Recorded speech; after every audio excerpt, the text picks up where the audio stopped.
5월은 가정의 달이죠. 특히 오늘은 어린이 주일인데요. 참 이게 어린이는 미래의 꿈이기 때문에 너무나도 귀중합니다. 내 자식이든 남의 자식이든 상관없이 참 이 어린 아이들은 하나님께서 정말 축복해 주시고 그들에게 비전을 주시고 그들을 또 그 길을 걸어갈 수 있도록 하나님 은혜를 달라고 늘 기도하는 그런 시간이 될 수 있기를 바랍니다. 오늘 본문은 이 요시야가 왕이 8살 때 되었어요. 초등학교 1, 2학년 좀 되는 그때 여러분이 자녀들 키워보셨죠? 이제 8살 되는 아이가 왕위에 올랐으면 뭘 할 수 있겠습니까? 그런데 그 2절에는 그가 하나님 앞에 얼마나 믿음으로 살았는지 하나님 앞에 정직하였어요. 하나님 다윗 이후로 이런 왕이 없었다고 표현을 할 정도로 8살의 왕이 된 그를 성경은 아주 칭찬을 하고 있습니다. 어떻게 이런 왕이 나올 수 있을까? 이 신앙의 사람 요시야를 살피면서 우리도 이런 신앙의 축복이 있기를 바라면서 이 말씀을 전합니다. 그래서 신앙의 사람 요시야는 첫 번째 1절에 보면 요시야가 왕위에 오를 때에 나이가 8세라. 예루살렘에서 31년간 다스리니라. 그의 어머니의 이름은 여디다요 보스갓 아다야의 딸이더라. 그 어머니의 이름을 기록하고 있어요. 여디다라고 하는 것은 사랑받는 자라고 하는 귀한 믿음의 하나님의 사랑을 받는 자라고 하는 그는 하나님의 사랑을 받고 부모의 사랑을 받고 자란 그 어머니의 그 믿음이 그 어린 8살 먹은 왕이 갑자기 왕이 되어졌습니다. 그 시대에는 어떤 때였냐면 자기 할아버지 므낫세가 얼마나 하나님을 말씀을 떠나고 우상을 섬겼는지 하나님이 저 므낫세 때문에 이 유다를 멸망시키겠다 그렇게 말씀할 정도로 우상을 많이 섬긴 할아버지입니다.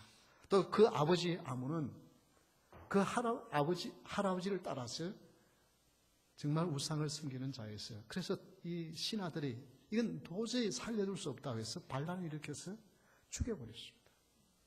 그래서 하루아침에 8살 먹은 이 요시야가 왕이 되어졌어요.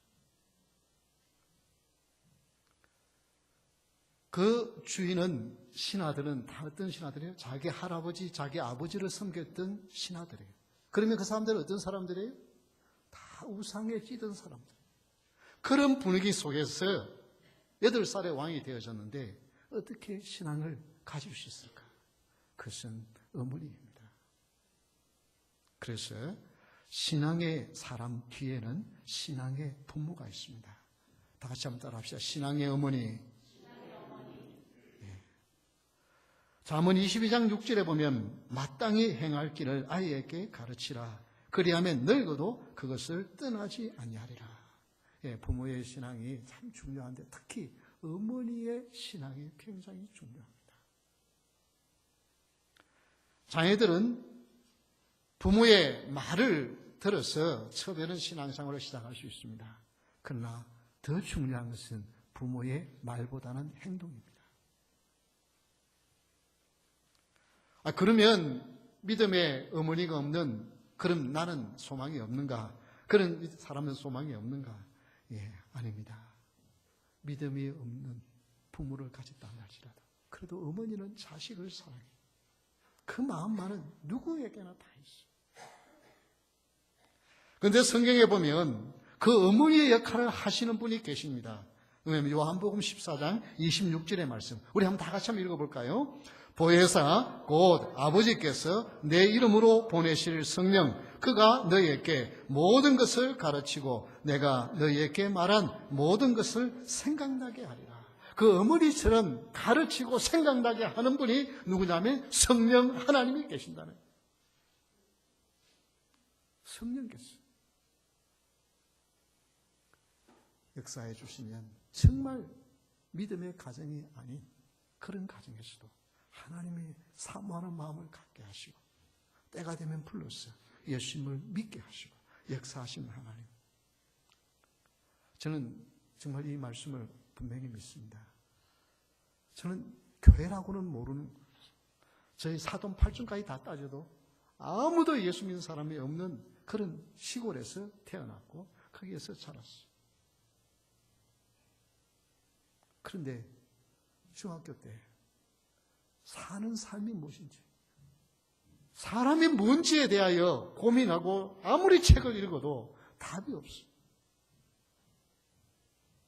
그런데 하나님께서 선배를 통하여서 교회를 하는데 첫날 가서부터 하나님의 은혜를 주시고, 그리고 성경을 읽으면서 깨달아지게 하시고, 창세기 1장을 읽으면서 저는 그대로 꼬꾸라졌어요. 하나님이 천지를 창조하셨고 하나님이 창조했기 때문에 사람이 아무리 누군가 물어도 대답할 줄을 못했구나. 하나님이 창조, 하나님만이 대답하실 수 있는 분이구나. 그런 성경을 읽으면서 이게 내가 지혜로서가 아니라 누가요? 성령께서 인도해 주시는 거예요. 그래서 여러분, 성령님은 성도의 가장 위대한 어머니가 되십니다. 그래서 여러분, 육의 어머니 정말 아무리 부족한 부모라도 자식을 사랑하는 마음은 다 있습니다. 그 사랑 다 못 받았단다 할지라도 성령님은 여러분을 인도하시고 지금까지 붙들어 주셔서 오늘 이 자리에 오게 하신 줄 믿으시기 바랍니다. 뉴욕의 맹불로 제일 많이 언급되는 것이 뭐겠습니까? 뉴욕하면 뭐가 생각납니까? 엠파이어 스테이트 빌딩을 생각하기도 하고 여러 가지 있지만은 그나마 자유여신상을 제일 많이 언급을 합니다. 그 자유여신상이 프랑스에서 기증한 것이잖아요. 그것을 조각한 조각가가 이게 바르톨디라고 하는 분인데요. 이분이 미국을 한번 와서 봤어요. 자기가 그 조각을 해서 이제 어디로 놓을 것인가를 생각하고 그런 구상을 하고 가서 조각을 해야 되는데 한동안 조각을 할 엄두를 내지 못해요. 왜냐하면 그 자유 여신상을 평화와 사랑의 상징인 여신상의 그 모델을 누구를 할까 하고 찾아다니는데 찾을 수가 없어요.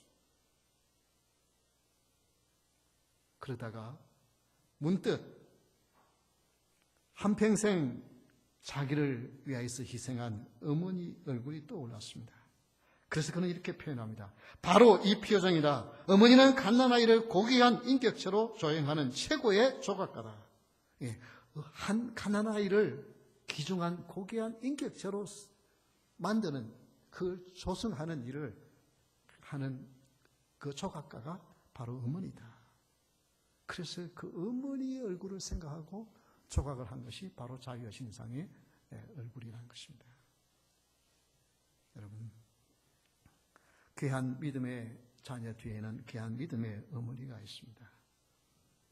정말 우리가 그런 귀한 믿음의 부모였는가를 돌아보면서 그러지 못했다면 주님, 이 시간 주님, 나는 부모의 사랑을 받고 또 이렇게 하나님 은혜 가운데 믿음에 섰지만 내가 우리 후손들에게 내 주위에 있는 사람들에게 얼마나 사랑을 베풀었는지를 돌아보는 귀한 시간이 되어지고, 만약에 내가 그런 사랑을 참 다 주지 못했다고 하는 그런 마음이 들 때 내 무엇으로가 아니라 이제 성령 하나님께 구할 수 있기를 바랍니다. 내가 하지 못한 것들을, 부모가 하지 못한 것들을 성령 하나님께서 저들을 붙들으셔서 우리 성령 하나님이 저들의 어머니가 되어주셔서 저들을 붙들어 주시고 저들에게 무엇이 바른 길인지를 깨달아 알게 하시고 그 길을 갈 수 있는 지혜와 능력을 달라고 기도하는 우리 모두가 될 수 있기를 주의 이름으로 축원합니다.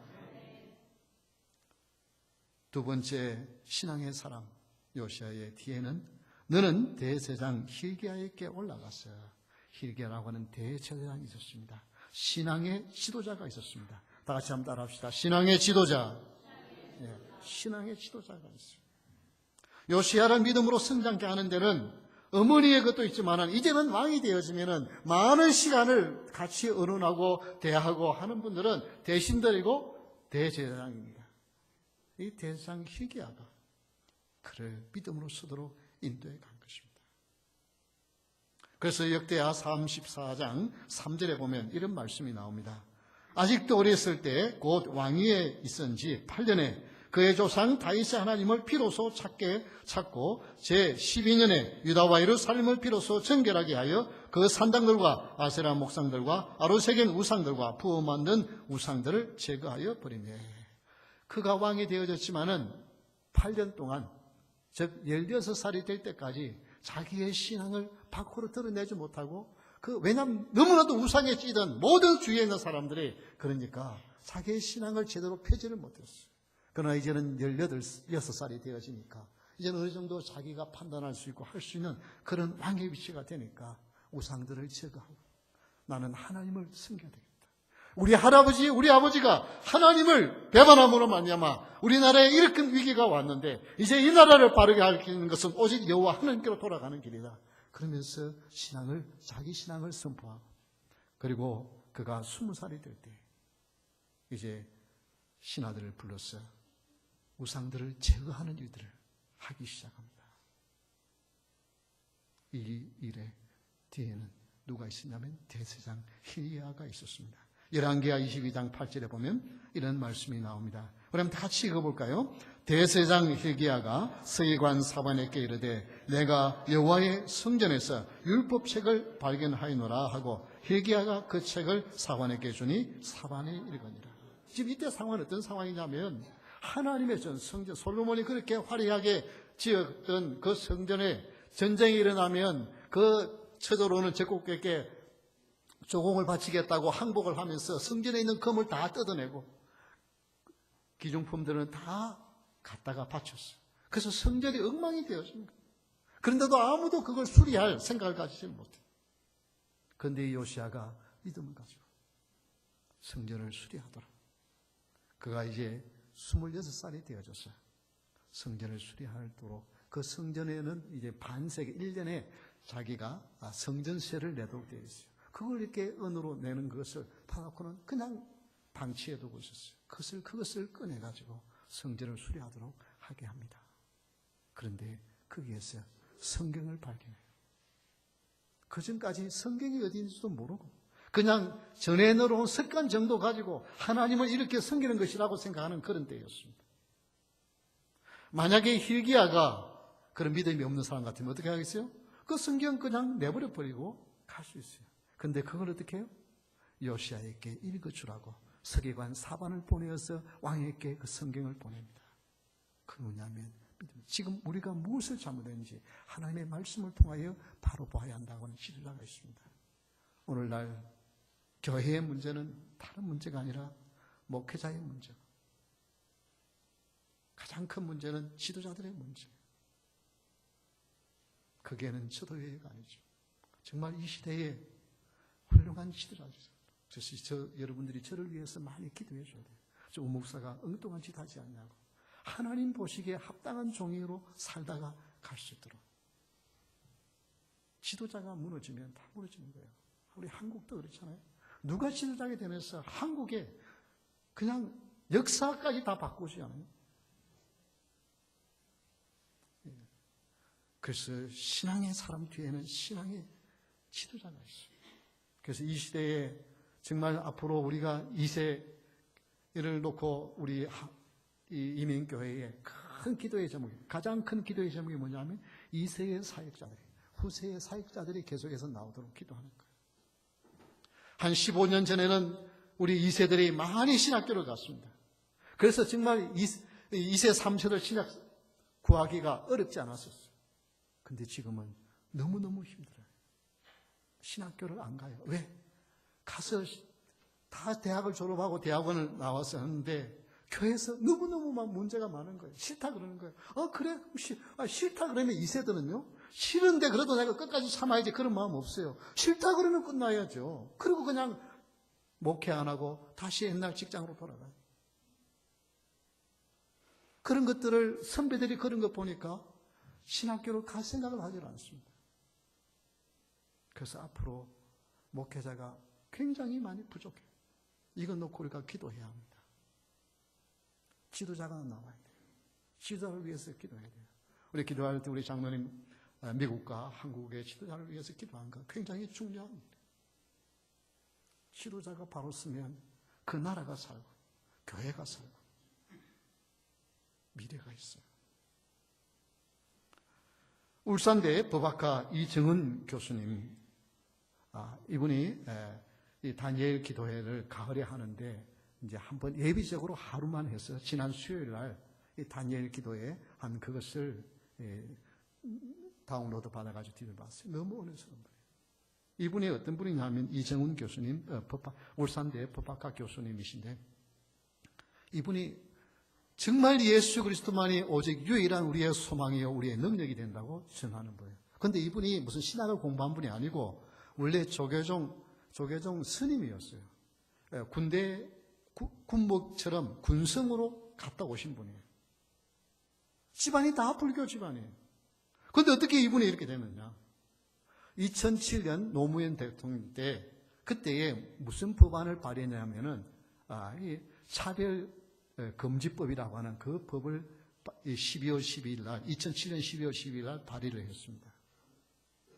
그때 발의한 그것이 뭐냐 하면 우리 차별하지 말자. 얼마나 그것은 좋습니까? 남자 여자 차별하지 말자. 그리고 무슨 유색인종 백색인종 차별하지 말자. 그리고 종교 차별하지 말자. 다 귀중하게 여기자. 그 얼마나 겉으로 보면 좋은 것 같습니까? 그런데 그것을 이 주동한 분이 바로 이 이정훈 교수인데, 그분이 뭘 하냐면은 그렇게 해야만 기독교가 말살시킬 수 있다. 그래서 만약에 교회에서 강단에서 목사가 오직 예수 그리스도를 믿어야만 소망이 있고 예수님만이 구원님의 유일한 구원자이십니다라고 말하면 뭐가 되는 거예요? 아멘 하는 게 아니고 그게 고소를 하면 체포되는 거예요. 왜? 다른 종교를 차별했기 때문에. 그 법을 가지고 교회를 무너뜨리려고 이분이 중심이 되어서 그 법안을 만든 거예요. 만약에 그 법이 통과가 되었다고 한다면 정말 한국이 어려워졌을 거예요.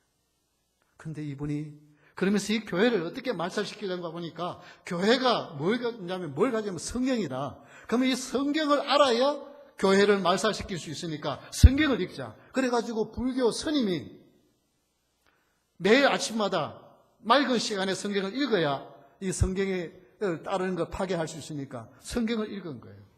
요즘 성도들은 큐티 잘 안 하는데 불교 조계종 스님이 매일 아침 성경을 읽으면서 큐티를 했어요. 그리고 보니까 이게 교회도 다 교회가 아니고 정말 지독한 교인들을 개혁주의, 하나님의 말씀에 바로 서서 살아간 이들이 교회의 골통이고 이것 때문에 교회를 잘 못 없애구나. 이걸 연구해야 되겠구나. 그래서 개혁주의를 연구하고 그래서 개혁주의 중에서 본산인 네덜란드의 아브라함 카이프를 연구한 거예요. 뭐 하려고? 교회를 없애려고. 신학을 공부하고 교회사를 공부한 거예요. 그런데 하나님은 그러고 나서 이분이 그리고 이제 막 입안을 하는데 뭘 연구를 하기 위해서 한 달 동안 절에 가서 가려고 갔는데 절에 들어가자마자 머리가 아프기 시작한 거예요. 그래도 밖에 전화를 걸려고 그런 전화가 안 터지니까 아내한테 같이 결혼한 아내한테 전화 걸려고 밖에 나오면 전화가 터지니까 근데 머리가 안 아파. 그런데 절에 공부를 하러 절에 들어가면 또 머리가 아파. 이래가지고 결국은 한 달 있으려고 갔다가 한 일주일 만에 못 견디고 내려옵니다. 그리고 와서 집에 내려와서 또 CT에서 TV를 큽니다. 왜? 지금 요즘 목사들이 무슨 말을 하는지 알아야 그걸 비판하고 그걸 가지고 교회를 공격할 수 있으니까. 근데 CT에서 TV를 틀어놓고 보다가 거기에서 주님이 그를 찾아오는 것을 경험합니다. 주님이 임재하신 것을 느끼니까 아무 말도 못하고 땅바닥에 엎드려 뜬 밖에 없고 두려워 떨면서 이제 나는 죽었구나 그 생각밖에 못해요. 그러면서 그가 바뀌어요. 예수님을 만나고 그 자리에서 바뀌어요. 그래서 어떻게 해요? 교회를 파괴하려고 공부했던 게 이제는 다 뭐가 돼요? 진짜 신앙으로 바뀌어져 버려요.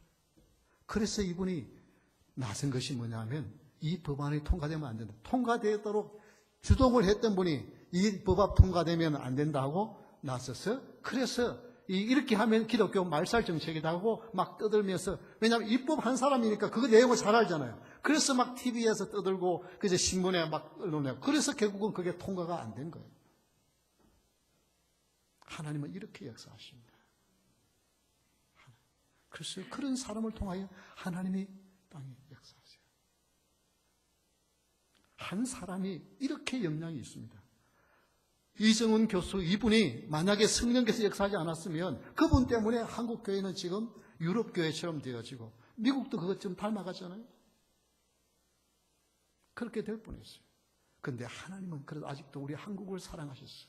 그게 통과되지 않게 하시고 이제 그 사람을 통해서 가는 곳마다 나는 이런 사람이었습니다. 딱 이게 스타일을 보면은 꼭 같은 스님처럼 생겼어요. 얼굴 모양이.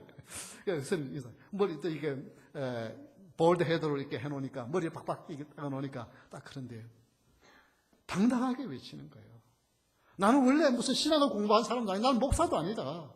나는 조계종 스님이었다. 그러나 예수 그리스도만이 진정한 구원자다. 소망이다. 외치는 거예요. 그래서 여러분 다음 주일에 우리 다음 주일 끝나고 식사하고 난 다음에 좀 관심 있는 분들은 또 집에 가 DVD를 만들어 드릴까요? 집에 가서 DVD 틀어보고 이럴 사람 별로 없으니까 한 시간 정도니까 다음 주일날 우리 식사 끝나고 관심 있는 분은 좀 여기 있어요. 그거 DVD를 한번 봤으면 좋겠어요.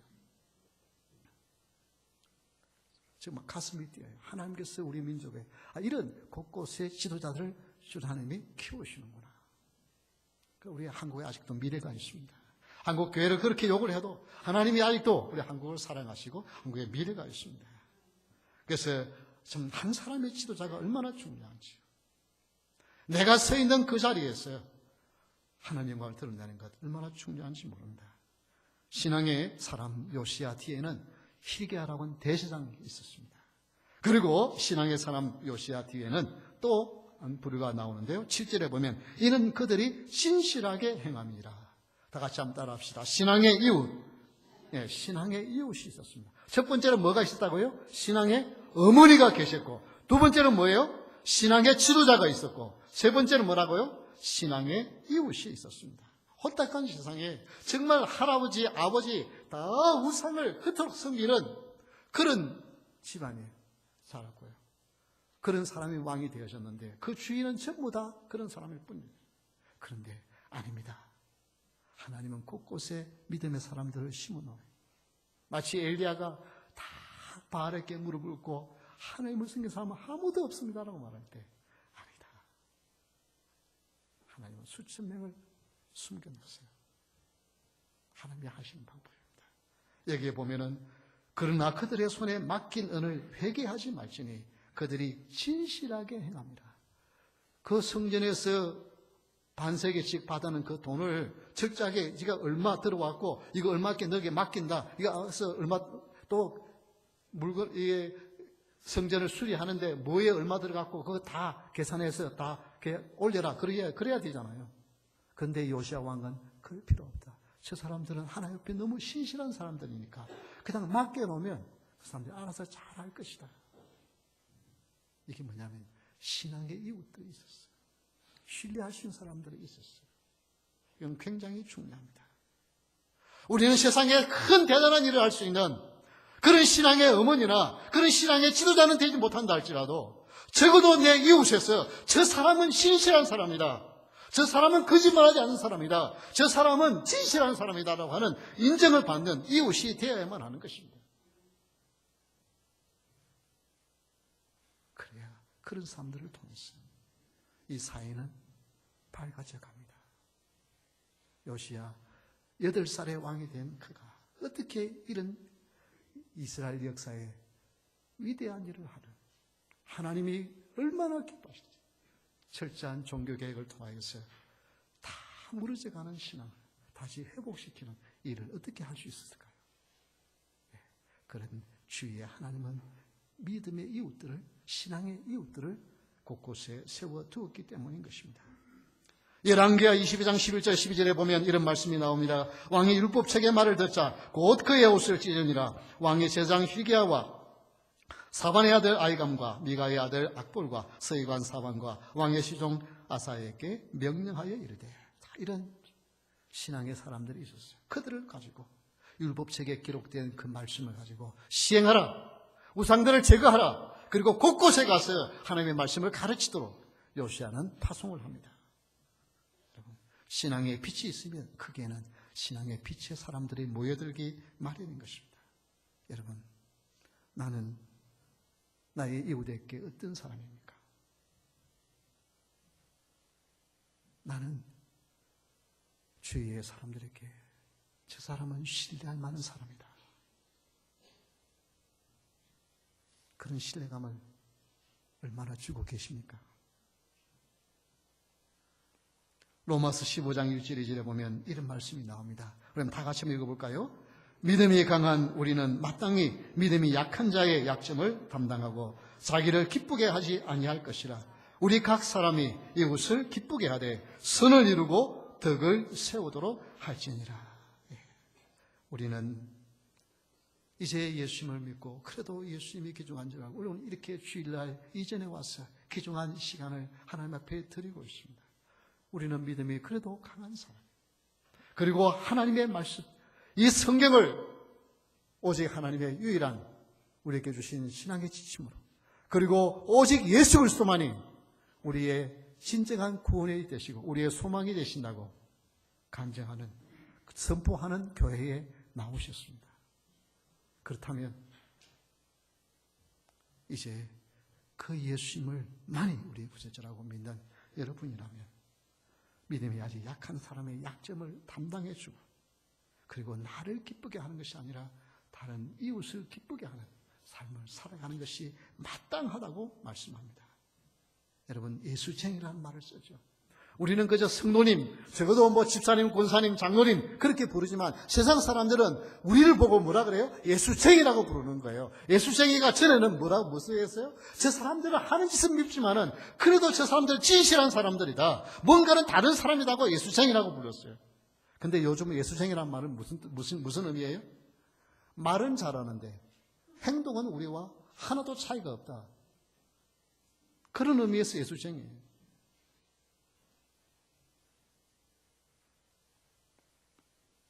이제 다시 한번 회복해야 되겠습니다. 진실한 사람으로. 예수쟁이 하면은 저 사람들 하는 거 내가 그렇게 관심은 없지만 그러나 저 사람들만은 신뢰할 수 있는 사람들이다고 하는, 적어도 이것만은 회복해야만 합니다. 불신자들이 다 우리의 신앙을 알고 정말 저 사람들 하는 거 나도 따라하고 싶다, 그런 마음은 없습니다. 그러나 저 사람 이웃을 해서 저 사람과 관계를 해보니까, 저 사람과 사업을 해보니까, 저 사람과 교제를 해보니까 그래도 저 사람은 거짓말하지 않는 사람이고, 저 사람은 한번 약속한 것은 지키는 사람, 적어도 그것은 우리가 줘야 되지 않겠어요? 우리는 사람에게 신실한 이웃이 되어야만 합니다. 사실 저는 우리 자녀들에게 좀 미안해요. 왜냐하면 이 목회를 할 때 아이들하고 어쩌다가 한번 어디 뭘 가겠다고 약속을 해요. 그렇게 약속을 칠 때까지 했는데 틀림없이 그때가 되면 무슨 일이 생겨요? 딱 교회에 뭐 성도들 뭔 일이 생겼어요? 그 뭐 급한 일은 아니지만 성도가 뭐 해달라는데 우리 아이들하고 뭐 어디 가야 됩니다. 그리고 그거 거절 못 하겠더라고요. 그래서 우리 아이들에게 미안하다 우리 이런 의인데 내가 그걸 해야 돼서 아빠가 목사인 거 알지? 그러면 I know 그러면서 그렇게 하라 그래요. 그런데 한두 번 그렇게 하고는 그 다음부터는요 이제 안 믿어요. 아빠가 뭐 이렇게 어디에 가자 그러면 또 바꿀 때인데 또 못 간다고 할 텐데 아빠는 신용 없는 사람이 되어버렸어요. 이상하게 딱 뭐 약속만 하면 그런 일이 생기더라고요. 이제 물론 크니까 아빠가 자기들 사랑해서가 아니라 아빠가 목회를 하기 때문에 다른 사람들의 더 필요를 채워줘야 한다는 것은 이제 나이가 드니 그래도 이해는 되지만요. 그래도 저는 아이들한테 신용 없는 아빠예요. 신용 없는. 이게 뭘 약속해놓고 못 지키니까. 여러분, 우리가 물론 모든 약속을 나는 하나도 어김없이 다 지킬 수 있다, 그런 시키는 쉽지 않겠죠. 여러 가지 상황 때문에 쉽지는 않을 거예요. 그러나 적어도 특별한 일 아니면 내 입에서 나온 말, 내가 약속한 것, 그것은 지키고 다른 사람에게 신실한 자로서는 신실한 이웃이 되어질 수 있기를 주의 이름으로 축원합니다. 우리 다 같이 일어서서 네, 먼저 하겠습니다. 우리